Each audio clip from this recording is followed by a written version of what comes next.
Welcome back to the Metro on 1019 WDET FM. I'm Tia Graham. Now, the city of Detroit has a lot of concrete streets, as we just heard from Amanda LeClaire, slabs of road and old industrial buildings, but it also has lots of greenery.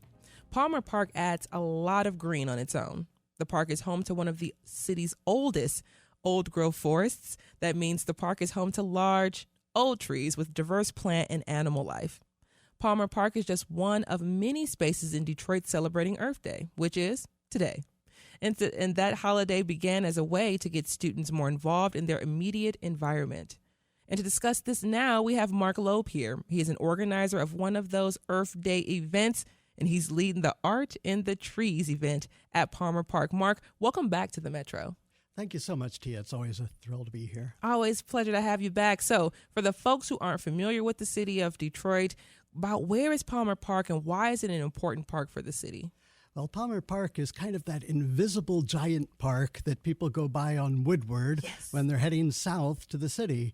They don't realize that off to the right there, that is hundreds and hundreds of acres of parkland, including over 100 acres of old-growth forest. Which is me. I'm one of those folks. My whole life driving past, never knew, looked over, and I just saw the tennis courts maybe or something like that, but you never truly understand the depth of it until you walk through it. So this is the second year for Art in the Trees. What is it exactly? Well, we've taken advantage of the great aspect of the old-growth forest, and there's over a mile of asphalt trails through there. So even people in wheelchairs and otherwise disabled or differently abled are still able to join us. We've got over 24 artists who will be bringing their large-scale installations to show them. And then we have 4 musicians that'll be spread out throughout the space playing their music. So as you wander through, you'll see different art that's in a surprising environment and hear different music as you're going through. And the cool thing as well is you don't just have the art, you don't have just the music. You also have the Earth Day cleanup things that are going on alongside it. So while you're out listening and you're having a good time, you're cleaning as well. Exactly. We ask people to pick up a bag and do a little cleanup on their way, pick up a few things. We also have different types of installations, including what we call our Aziza doors. Yes. Aziza are West African ferries, and some of the cities have ferry doors in their downtowns. We decided that for Palmer Park, we needed Aziza doors. Now, Azizas are invisible, their houses are invisible, but you can see their doors. So are guests going to be able to create and paint their own doors? Yes, and we also have some mini birdhouse kits and some butterflies so that people can really go crazy with it.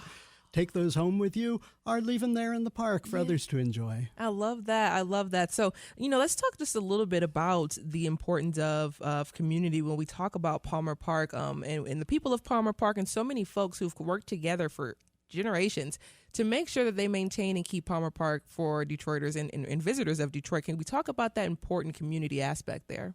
Sure. From the very beginning, Senator Palmer, who owned the park, donated it for the good of all Detroiters. And we've been trying in our little bit amount of time to maintain that. Yeah. The nice thing about this event is it brings people into a section of the park that they may not have been in, even if they've been coming for 30 years. It's a safe woods, especially when there's other people there. And just wandering through it, you'll get a different experience than you would sitting in the benches in the kiosks or wherever. And it's just a way of communing with nature a little bit better. I love that. We're talking about Art in the Park, an Earth Day cleanup event and art event happening at Palmer Park. Our guest is Mark Loeb, an organizer of the event. So I do want to transition just a little bit here. The Palmer Park Art Fair, it's not happening until the end of May, but which is still coming pretty quickly. Right. Are you all still accepting artists? We still have some room for art groups. So if you have a group of people that want to exhibit together, we can still consider including you. The individual juried artists, we're full on. Already full, which is a good sign that people are really, really receptive to the Palmer Park Art Fair. Is it a little ways out? Of course it is, like I just said, but can we just talk about the art fair and the need for events for folks to kind of have a release, especially with everything we hear, the constant spinning news cycle that we have above our heads every day. Can we just talk about the importance of an event like this one and making sure that people have outlets? Well, every once in a while you hear somebody say, well, we should cancel these events. There's so much craziness going on in the world. This is just a distraction. Well, frankly, Tia, as you and I were discussing, that distraction is essential for sanity sometimes. It is so essential right now. I think about all the cool things that are happening throughout the city, and I'm hoping that people allow themselves that space to enjoy themselves, even though the world and times may seem a little shaky and dicey. But what are ways that you dive into this distraction to feel a little bit more connected to nature? How do you dive into this to make sure that your mind is blocking some of those things out? Well, I think sometimes you just have to come up with a premise and follow it. One of the things I'm playing with this year is, what would a tree do to look beautiful before the leaves start coming out? You know, in the winter, they get the Christmas decorations. In the fall, they've got the colorful leaves. But this time of year, they look kind of plain. So we've invented some tree jewelry that we've made from things that we found in the park that were discards, from cans, from buckets, from all sorts of things. And we've helped the trees to dress up a little bit for this occasion. I don't think you understand how much I love that. I'm just like grinning because who says that you can't dress up for the springtime as well? Give them a little extra spruce there. Oh, man, I love that, Mark. So let's talk about the importance once again of this event and when it's taking place and what people should know if they're interested in just coming, listening, walking through and helping clean up, honestly. Sure. So we are mostly entering the woods from the community house, which is at, I think, 1136 Merrill Plaisance.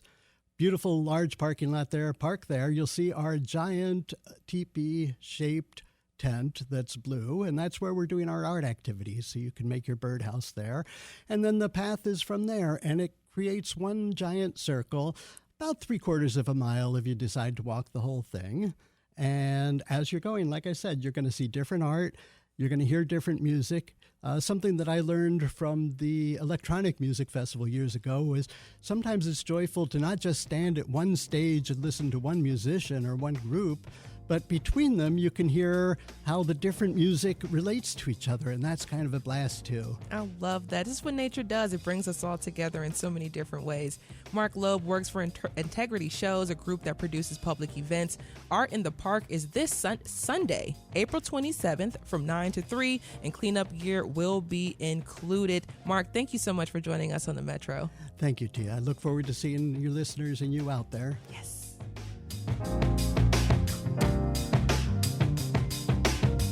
Coming up, the Detroit Public Library provides residents with some essential tools like books and internet, but that only scratches the surface of its offerings. We'll learn about some of the library's lesser-known resources coming up next. You all stay right there on the Metro. We will be right back, and this is WDET-FM, Detroit Public Radio, your connection to news, music, and conversation.